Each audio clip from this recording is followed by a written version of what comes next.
আওয়ামী লীগের বিচার চাই।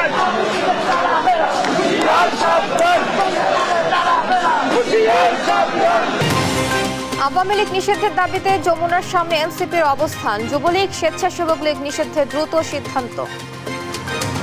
খুনি হাসিনাকে যে কোনো পর্যায়ে আইনা বাংলার জমিনে বিচার করতেই হবে। নিষিদ্ধ হচ্ছে যুবলীগ ও স্বেচ্ছাসেবক লীগ। আসিফ মাহমুদের স্ট্যাটাস প্রহসন অভিযোগ হাসনাতের ভোরে গ্রেফতার আইভি।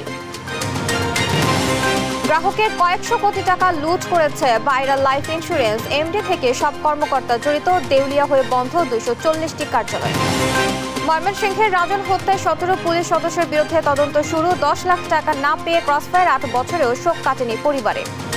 আওয়ামী লীগের আমলে আমি বহু জায়গা দৌড় পড়ছি, কিন্তু আমি বিচার পাই নাই। অন্যায়ভাবে যদি মারা হয় তার বিচার চাই আমি। কুষ্টিয়ার লালনগর প্রাথমিক বিদ্যালয়ের ভবনে ফাটল। পলেস্তরা খসে পড়ায় ঝুঁকি নিয়ে চলছে পাঠদান। শিক্ষক শিক্ষার্থীদের মধ্যে আতঙ্ক। কিশোরগঞ্জের মঙ্গলবাড়িয়া গ্রামে লিচুর বাম্পার ফলন। স্বাদে অতুলনীয় লিচু কিনতে ক্রেতাদের আনাগোনা। 10 কোটি টাকা বিক্রির আশা। এবং জম্মু কাশ্মীরে হামলায় দিল্লির দাবি অস্বীকার ইসলামাবাদের। ভারতে ভুয়া খবরের বন্যা, বলছে আল জাজিরা। মার্কিন পররাষ্ট্রমন্ত্রীর ফোন।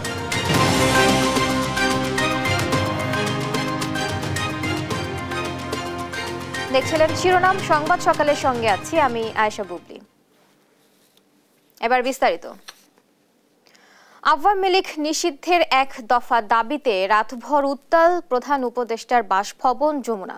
হাসনাত আব্দুল্লাহর ডাকে সাড়া দিয়ে অবস্থান কর্মসূচিতে যোগ দেয় জাতীয় নাগরিক পার্টি, এনসিপি, ইসলামী ছাত্র শিবির সহ জুলাই অভ্যুত্থানে অংশ নেওয়া বেশ কয়েকটি রাজনৈতিক দলের নেতারা।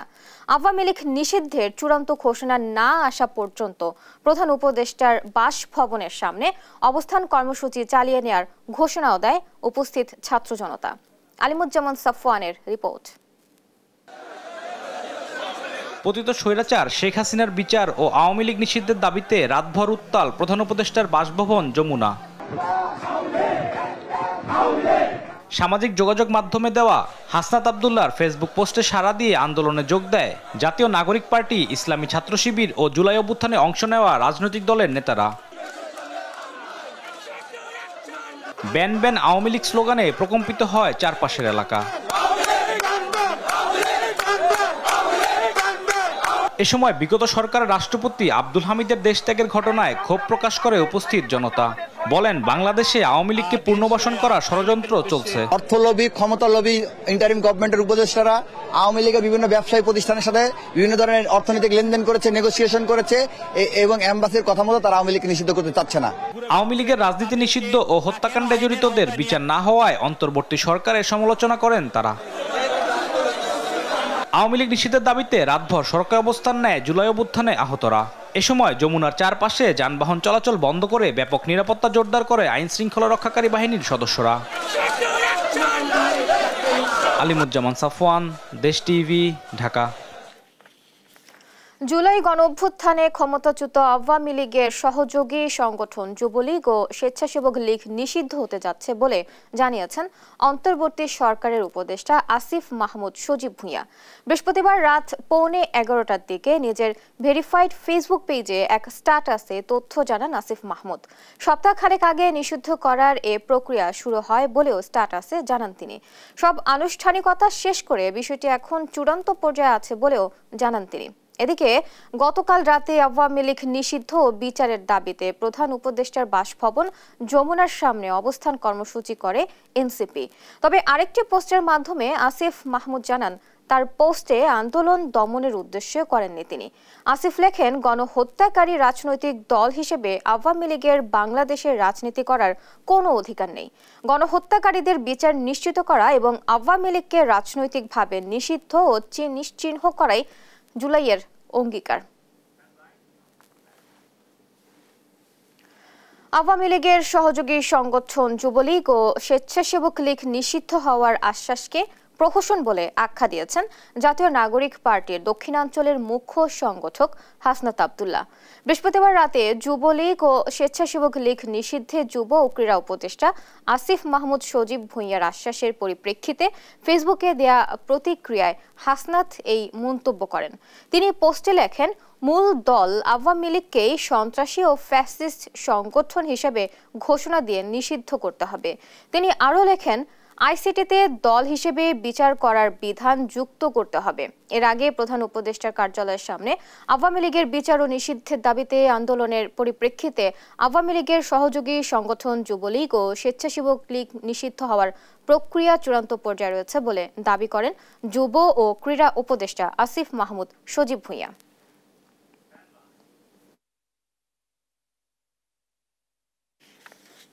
নারায়ণগঞ্জ সিটি কর্পোরেশনের সাবেক মেয়র ও জেলা আওয়ামী লীগের সিনিয়র সহসভাপতি সেলিনা হায়াত আইফিকে তার বাড়ি থেকে গ্রেফতার করেছে পুলিশ। অভিযান শুরুর প্রায় 6.5 ঘন্টার পর তাকে হেফাজতে নেয় আইন শৃঙ্খলা বাহিনী। শুক্রবার ভোর 6:45টার দিকে তাকে গ্রেফতার করা হয়।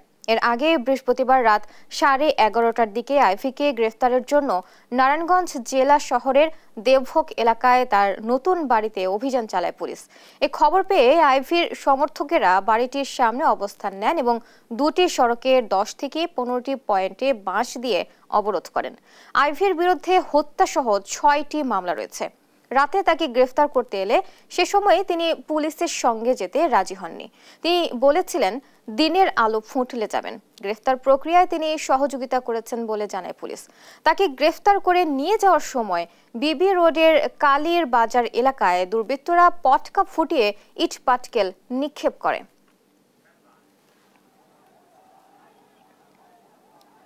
যদি অপরাধ হয়ে থাকে জয় বাংলার জয় বঙ্গবন্ধু বলার কারণে, তাহলে আমি সেই অপরাধী হতে চাই। আমি কি কোনো জুলুমবাজ?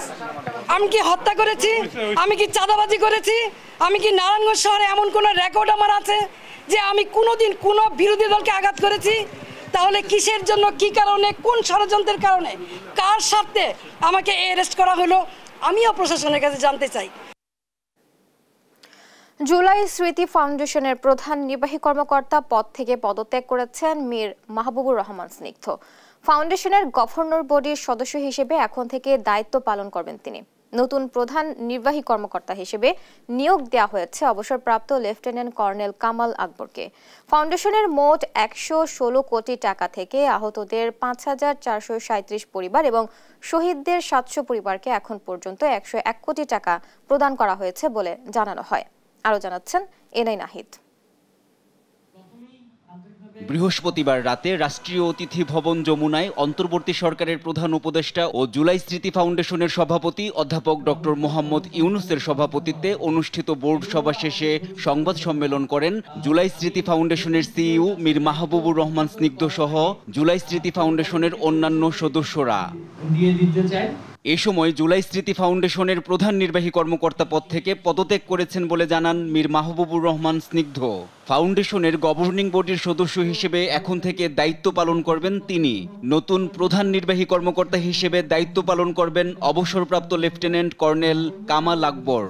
আজকের এই সভায় চিফ এক্সিকিউটিভ অফিসার পদ থেকে আমি রিজাইন নিয়েছি। আমি সিইও থেকে রিজাইন নেওয়ার পর আমাকে গভর্নিং বডির সদস্য হিসেবে এই সভা আমাকে মনোনীত করেছে। এই সময় জুলাই স্মৃতি ফাউন্ডেশনের নতুন কমিটির নাম ঘোষণা করা হয়। উচ্চশিক্ষার সুবিধার্থে পদ ছেড়েছেন জানিয়ে স্নিগ্ধ বলেন, রাজনীতিতে যুক্ত হওয়ার কোনো ইচ্ছা নেই। আমার রাজনীতিতে যুক্ত হওয়ার কোনো ইচ্ছাই আমাদের এখন নেই। আমি উচ্চশিক্ষার জন্য থেকে আমি পদত্যাগ গ্রহণ করছি। সভায় শহীদ পরিবারের ব্যাংক ঋণ মওকুফ, শহীদদের মা বাবার চিকিৎসার ব্যবস্থা, শহীদ ও আহতদের ফ্ল্যাট প্রদান সহ আহতদের কর্মসংস্থানের ব্যবস্থা করার সিদ্ধান্ত নেওয়া হয়েছে বলে জানান মীর মাহবুবুর রহমান স্নিগ্ধ। এখন পর্যন্ত শহীদ পরিবারের ব্যাংক ঋণ মওকুফের জন্য আমরা প্রয়োজনীয় ব্যবস্থা গ্রহণ করব। এদিকে সংবাদ সম্মেলনে শহীদ ইয়ামিনের বাবা মোহাম্মদ মহিউদ্দিন অভিযোগ করেন, নতুন নিয়োগপ্রাপ্ত সিইও শহীদ পরিবারের কেউ না। সেই সিইওর সাথে শহীদ ফ্যামিলির বা ওনার শহীদ ফ্যামিলির কোনো সম্পর্ক নাই। তাহলে ওনার যদি কোনো আবেগ না থাকে, ওনার যদি শহীদ পরিবারদের প্রতি কোনো দরদ না থাকে, তাহলে ওনার কাছে আমরা কি যে বলবো?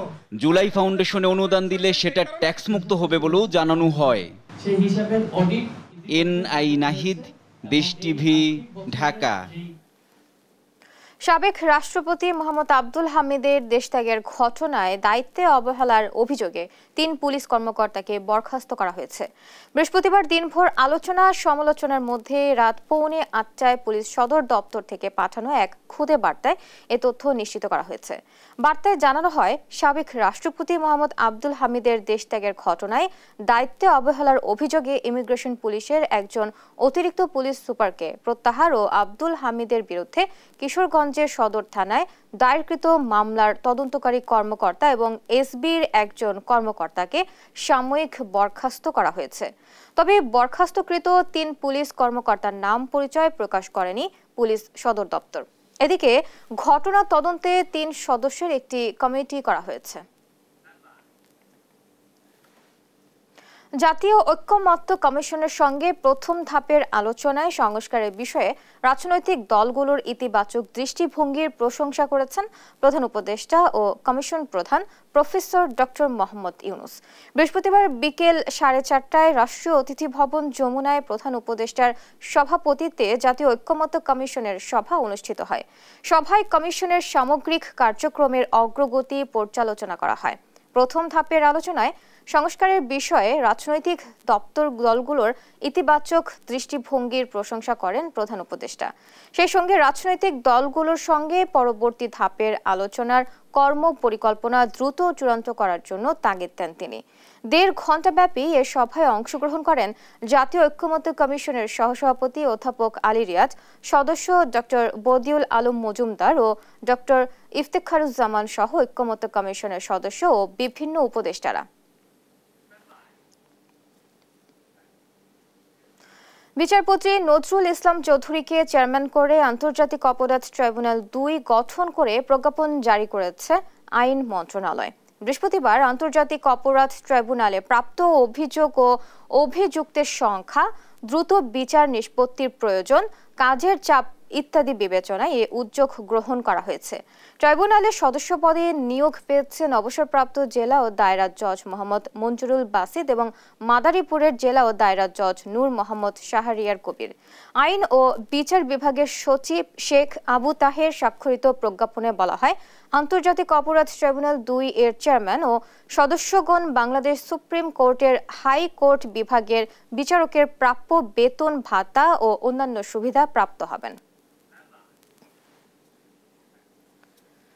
পঞ্চম ধাপে আরও 2 মাস বাড়ানো হয়েছে সশস্ত্র বাহিনীর ম্যাজিস্ট্রেসি ক্ষমতা। বৃহস্পতিবার জনপ্রশাসন মন্ত্রণালয়ের জারি করা প্রজ্ঞাপনে এ তথ্য জানানো হয়। নতুন সিদ্ধান্ত অনুযায়ী 14 মে থেকে পরবর্তী 60 দিন পর্যন্ত এ সিদ্ধান্ত চলবে থাকবে। প্রজ্ঞাপনে বলা হয়, গেল বছর 5 আগস্ট ছাত্র জনতার গণঅভ্যুত্থানের পর সেপ্টেম্বর মাসে বাংলাদেশ সশস্ত্র বাহিনীতে কর্মরত সেনাবাহিনীর ক্যাপ্টেন ও তদূর্ধ্ব সমপদমর্যাদার কমিশনপ্রাপ্ত কর্মকর্তাদের 2 মাসের জন্য ম্যাজিস্ট্রেসি ক্ষমতা দেওয়া হয়েছিল। এরপর কয়েক ধাপে ক্ষমতা বাড়ানো হচ্ছে। এবার সেটা পঞ্চমবারের মতো বাড়ানো হয়েছে বলে জানিয়েছেন জনপ্রশাসন মন্ত্রণালয়ের কর্মকর্তারা। এ যেন রক্ষকই ভক্ষক। গ্রাহকের সব টাকা লুট করে খেয়েছেন বাইরা লাইফ ইন্স্যুরেন্সের এমডি থেকে সব কর্মকর্তা। ইন্স্যুরেন্সটি দেউলিয়া হয়ে বন্ধ হয়ে গেছে সারা দেশের 240টি কার্যালয়। টিকে আছে শুধু প্রধান কার্যালয়টি। 12 বছর ধরে কোনো গ্রাহকের টাকা তো দেয়নি, বরং চাঞ্চল্যকরভাবে শতকরা 1.5% হারে কমিশন বাবদ আত্মসাৎ করেছে কয়েকশো কোটি টাকা। শাহাদাত নিশাদের অনুসন্ধান দেখুন। লাভ তো নাই, বরং আমার আসল যে 36,000 টাকা সেখান থেকেও 2700 টাকা কম আছে। আমরা যে টাকাটা জমা দিব ওইখানে মানে অফিসও নেই, লোকও নেই। কিস্তি 40টার ঊর্ধ্বে গেছে আর কি, এখন সিলিমের কোনো খবর নাই। বাইরা লাইফ ইন্স্যুরেন্স বীমা গ্রাহক তারা। বীমা পলিসি শেষ হলেও তাদের মতোই টাকা না পেয়ে পথে বসেছে আরও কয়েক হাজার গ্রাহক। গ্রাহকের টাকা আত্মসাৎ করে ইন্স্যুরেন্সটির বর্তমান এমডি মামুন খান এখনও লুটেপুটে খাচ্ছেন প্রতিষ্ঠানটি। অথচ জীবনকে ঝুঁকিমুক্ত করতে বীমায় টাকা সঞ্চয় করলেও সেই গ্রাহকদেরই ঝুঁকিতে ফেলেছে বাইরা লাইফ ইন্স্যুরেন্স। শিকার হলেন ভয়াবহ প্রতারণার। কর্মকর্তারা লুটপাটে লাপাত্তা বাইরা লাইফ ইন্স্যুরেন্সের সারা দেশের 240টি কার্যালয়। শত শত কোটি টাকা হাতিয়ে সারা দেশের মানুষকে সর্বশান্ত করে এখন টিকে আছে রাজধানীর কাকরাইলের প্রধান কার্যালয়টি। বিমা পলিসির মেয়াদ শেষ হলেও আজও টাকা পাওয়ার অপেক্ষায় বাইরের কয়েক হাজার গ্রাহক। অনুসন্ধানে দেখা যায় 2000 সালে Bangladesh association of international recruiting agency বাইরার পৃষ্ঠপোষকতায় প্রতিষ্ঠিত হয় কোম্পানিটি। মূলত অ্যাসোসিয়েশনটির নিয়ন্ত্রণে ছিল ইন্স্যুরেন্স কোম্পানিটি। নিয়ন্ত্রক ছিলেন বাইরার সাবেক সভাপতি আবুল বাশার, যিনি আওয়ামী লীগের আমলে মালয়েশিয়ার শ্রমবাজার নিয়ন্ত্রণ করে মালিক হয়েছেন শত শত কোটি টাকার। বিমা কোম্পানিটির ভাইস চেয়ারম্যান মিডওয়ে ওভারসিসের মালিক রফিকুল হায়দার ভূঁইয়া। পরিচালক হিসেবে আছেন ক্যাথারসিস ইন্টারন্যাশনালের মালিক ও বাইরার সাবেক মহাসচিব রুহুল আমিন স্বপন, হোটেল ওয়েস্টিনের মালিক নূর আলী। একই সাথে যুক্ত ছিলেন সাবেক মন্ত্রী লোটাস কামাল, যারা প্রত্যেকে আওয়ামী লীগের আমলে মালয়েশিয়ান শ্রমবাজার সিন্ডিকেটের মূল হোতা হিসেবে পরিচিত। স্বৈরাচার আমল থেকে ইন্স্যুরেন্সটির টাকা লুটপাটকারীদের অন্যতম মাস্টারমাইন্ড ইন্স্যুরেন্সটির বর্তমান এমডি মামুন খান। এমডি হয়ে মামুন খান এখন বেপরোয়া। তথ্যে দেখা যায় একজন গ্রাহকের 100 টাকা জমা হলে 150 টাকা যায় কমিশন বাবদ, অর্থাৎ বছরে 1 কোটি টাকা জমা হলে তার 1.5 কোটি টাকা পেটে যায় কর্মকর্তাদের। মূলত এমন অপকৌশলে ইন্স্যুরেন্সটির সম্পত্তির টাকা হাতিয়ে নেয় মামুন খান নিজেই। শুধু তাই নয়, তার বিরুদ্ধে রয়েছে নারী কর্মকর্তাদের যৌন হয়রানির অভিযোগ। সম্প্রতি এক নারী কর্মকর্তা বিমা উন্নয়ন কর্তৃপক্ষ বরাবর অভিযোগ করে মামুনের বিরুদ্ধে। জানান ফেসবুক মেসেঞ্জারে ডিরেক্টর বানিয়ে দেওয়ার প্রলোভন দেখিয়ে কুপ্রস্তাব দেয় মামুন। আমার কাছে প্রুফ আছে যে সে ফেসবুকে আমাকে এইসব প্রস্তাব দেয়, আর আমি যখন তাতে রাজি না হয় সে আমার উপর অত্যাচার শুরু করে প্রতিনিয়ত। এ নিয়ে বাইরের এমডি অভিযুক্ত মামুনের মুখোমুখি দেশ টিভি। বাইরা লাইফের দুরবস্থার কথাও তুলে ধরেন তিনি। একই সাথে নারী কর্মকর্তাকে কুপ্রস্তাবের বিষয়ও স্বীকার করেন তিনি। ঠিক আছে, ওটা আমি বললাম যে কনভারসেশন হয়েছে এবং ওখানেও যে শব্দগুলো হচ্ছে এটা ঠিক না। তবে তার বিরুদ্ধে কোনো ব্যবস্থা নেওয়া হবে কিনা এ বিষয়ে তদন্ত কমিটি গঠন করে একটি কমিটি করে আইডিআরএ। বাইরা ইন্স্যুরেন্সের এমন ভয়াবহ প্রতারণায় নির্বিকার প্রশাসন। জীবনের পুঁজি হারিয়ে অসহায় সম্বলহীন কয়েক হাজার গ্রাহক। শাহাদাত নিশাদ, দেশ টিভি, ঢাকা।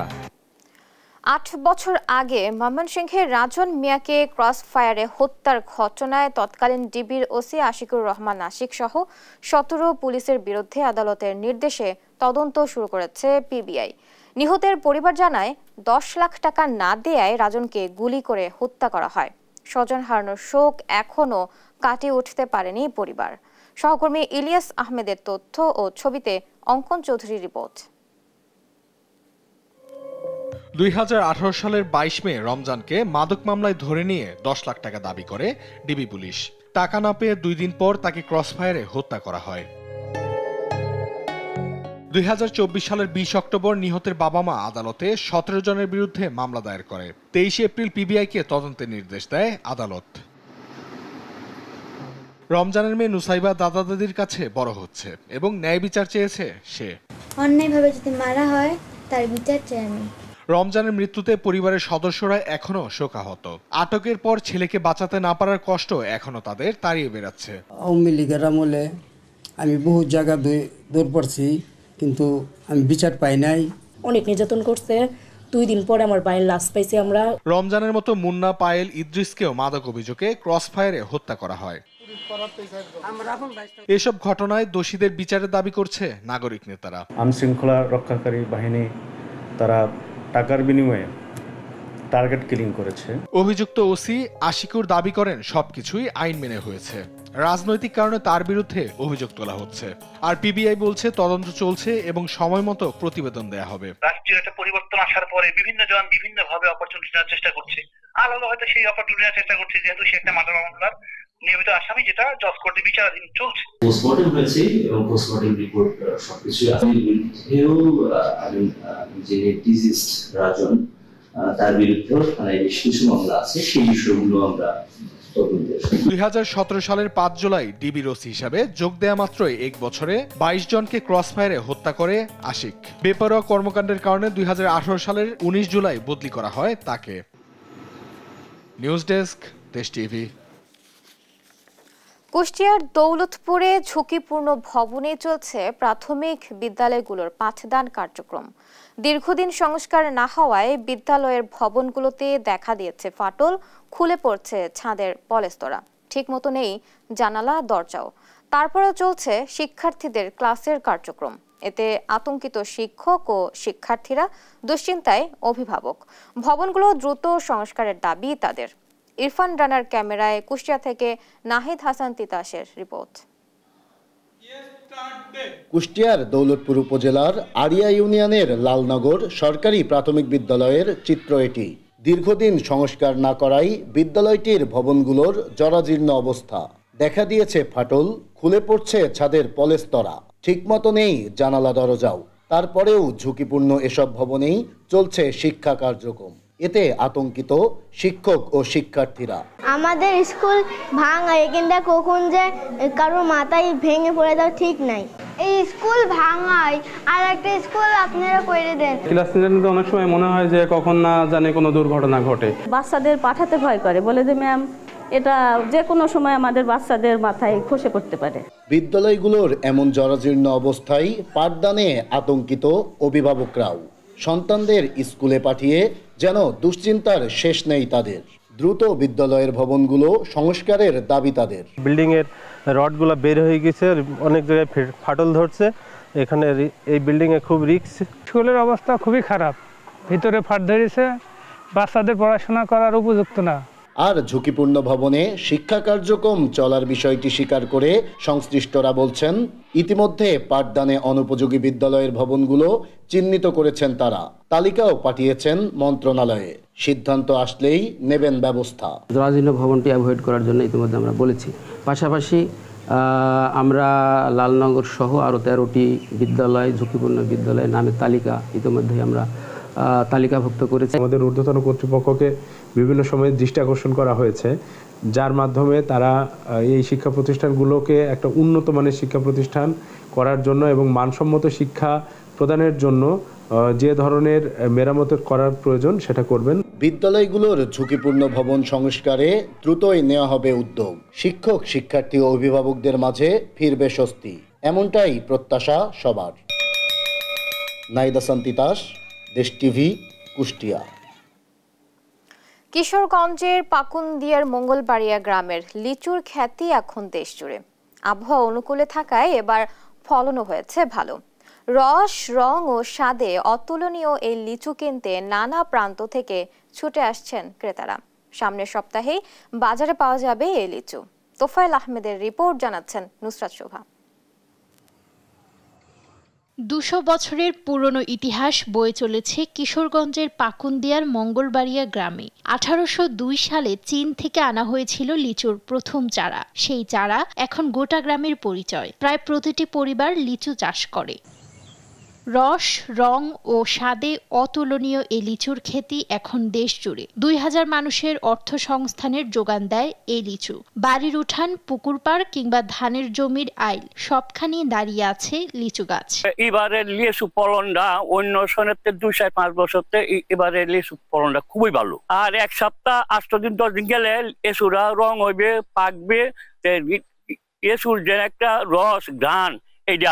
দেশের নানা প্রান্ত থেকে ক্রেতারা ছুটে আসছেন এই লিচু কিনতে। আমি প্রত্যেক বছর এখানে আসি এবং গাছের থেকে পেড়ে লিচু খাই, ভালো লাগে, তাই প্রত্যেক বছরই এখানে লিচু নেওয়ার জন্য আসি। এখানে প্রতি বছরই লিচু নিয়ে থাকি, গত বছর নিয়েছিলাম, এবার লিচুর ফলন ভালো এবং এখানে লিচু খুব সুস্বাদু। আবহাওয়া অনুকূলে থাকায় এবার লিচুর বাম্পার ফলন হয়েছে। 10 কোটি টাকার লিচু বিক্রি হতে পারে বলে আশা কৃষি বিভাগের। পাকুন্দিয়ার মঙ্গলবাড়িয়া লিচু একটা অত্যন্ত সুপরিচিত নাম। চলতি মৌসুমে আবহাওয়া অনুকূলে থাকায় আমাদের কৃষকরা অত্যন্ত লাভবান হবেন এবং প্রায় 8 থেকে 10 কোটি টাকার লিচু এই মঙ্গলবাড়িয়া এবং তৎসংলগ্ন গ্রামগুলো থেকে বিক্রি হবে। আগামী 7 থেকে 10 দিনের মধ্যেই আমাদের লিচুগুলো মোটামুটি পরিপক্ক হবে এবং আমাদের যারা ভোক্তা আছেন, যারা ক্রেতা আছেন, তারা কিনতে পারবেন। সামনের সপ্তাহেই বাজারে পাওয়া যাবে এই লিচু। প্রতি 100 লিচু আকার ভেদে 300 থেকে 600 টাকায় বিক্রি হবে বলে জানান ব্যবসায়ীরা। নিউজ ডেস্ক, দেশ টিভি। দেশে প্রথমবারের মতো রাজশাহী জেলার 2টি জলাভূমিকে জলাভূমি নির্ভর প্রাণী অভয়ারণ্য ঘোষণা করেছে সরকার। এই 2টি জলাভূমি রাজশাহীর তানোর ও গোদাগাড়ী উপজেলায়। বন বিভাগ বলছে, সরকারি ঘোষণার ফলে প্রাণীকুল রক্ষায় নেওয়া যাবে আরও বেশি উদ্যোগ। আর পরিবেশ কর্মীরা বলছেন, সরকারি এই উদ্যোগ বাস্তবায়নে স্থানীয়দেরও এগিয়ে আসতে হবে। রবিউল ইসলামের ছবিতে কাজী শাহেদের প্রতিবেদন। পাখির কিচিরমিচির ডাক উড়ে এসে জলাভূমিতে খেলা বিল দুটির আকর্ষণ বাড়িয়ে দেয় মানুষের কাছে। এমনি সময়ে দেশীয় পাখি ও প্রাণীর বিচরণ থাকলেও শীতকালে আসে বিপুল পরিযায়ী পাখি। স্থানীয়দের কাছে বিল দুটির পরিচিতিও পাখির বিল হিসেবে। 30-35 রকমের জাতের পাখি আছে এই জায়গাতে। এখন আমাদেরকে দেখতে বলে আমরা সেই এখন দেখছি বক বা আপনার বড় পাখি, মাঝারি কালারের বতক পাখি দেখতেই দারুণ লাগতো। সেই জায়গাখানে এখন ওই পাখিতে আপনার কিছুই নাই। এখন তো গাছ গোছালি নাই, ওই রকম বিভিন্ন পাখি নাই। ওগুলো আসে আপনার আশ্বিন মাস থেকে একবারে মাঘ মাস পর্যন্ত পাখি থাকে। বিভিন্ন ধরনের বিলে পানি থাকে, পানি থাকাকালীন থাকে। কমপক্ষে 20-25 ধরনের পাখি ছিল এবং শীতকাল পড়লে ওরা কিন্তু কোথাও যেত না, এই বিলে এসে পড়তো। বিল জোয়ানা ও বিল ভালাকে জলভূমি নির্ভর বন্যপ্রাণীর অভয়ারণ্য হিসেবে ঘোষণা করেছে পরিবেশ, বন ও জলবায়ু পরিবর্তন মন্ত্রণালয়। কর্মকর্তারা বলছেন, সরকারি ঘোষণার ফলে দেশীয় ও পরিযায়ী পাখির আবাসস্থলগুলো সংরক্ষণ হবে। এই ঘোষণার ফলে এই আবাসস্থলগুলো সংরক্ষিত হবে, পাশাপাশি এদের প্রজনন সহ বংশবৃদ্ধিতে সহায়তা করবে। বাংলাদেশ বন বিভাগের বন্যপ্রাণী সংরক্ষণ বিভাগ, রাজশাহী সহ অন্যান্য বন বিভাগ এই বন্যপ্রাণীগুলো সংরক্ষণের ব্যাপারে যথাযথ প্রয়োজনীয় ব্যবস্থা, যেহেতু গেজেট বিজ্ঞপ্তি হয়েছে, এখন যথাযথ প্রয়োজনীয় ব্যবস্থা গ্রহণ করবে। পরিবেশ কর্মীরা বলছেন, সরকারি এই উদ্যোগ ইতিবাচক, তবে অভয়ারণ্য রক্ষায় স্থানীয়দের ভূমিকা রাখতে হবে। আমরা এই বিষয়টাকে অবশ্যই পজিটিভ হিসেবে দেখছি এবং আমরা চাই যে এইভাবেই আমাদের প্রকৃতি এবং পরিবেশকে সংরক্ষণ টিকিয়ে রাখার জন্য, বাঁচিয়ে রাখার জন্য, পরবর্তী প্রজন্মকে আমাদের জন্য সুন্দর সুস্থ পরিবেশ দিতে পারি, সেই জন্য এরকমভাবে আরও উদ্যোগ নেওয়া উচিত। রাজশাহী জেলার তানোর গোদাগাড়ি অঞ্চলে পাখিদের জন্য নিরাপদ স্থান একটি উদ্যোগ নিয়েছে। আমি মনে করি যে খুব ভালো, কিন্তু শুধু সরকারি নয়, এই পাখিদের নিরাপত্তার জন্য আমাদেরকে কিন্তু নাগরিকদেরকে কিন্তু এগিয়ে আসতে হবে। রাজশাহীর তানোর উপজেলার বিলজোয়ানা মৌজার 1.65 একর জলাভূমি এবং গোদাগাড়ী উপজেলার বিলভালা মৌজার 15.08 একর জলাভূমি নিয়ে এই অভয়ারণ্য ঘোষণা করেছে সরকার। কাজী শাহেদ, দেশ টিভি, রাজশাহী।